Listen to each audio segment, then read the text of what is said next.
Now, the language I'm using is today's language. What does that mean? Today you can no longer tell a person, you are wrong and you are this and you are a bad person. It's not like that. It's not like that. Are you going to encourage them or not?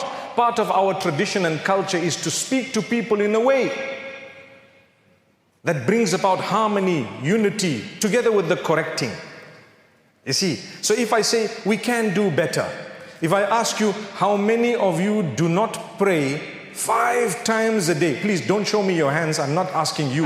I'm just saying, if I were to say, how many of you do not pray 5 times a day? And if you were to tell me, you have many ways of, someone can say, Astaghfirullah, la hawla wa la quwwata illa billah, na'udhu billah, this is kufr, this is not right, this is this is that. But in actual fact, we know it's wrong. We can say, my brother, we need to do better.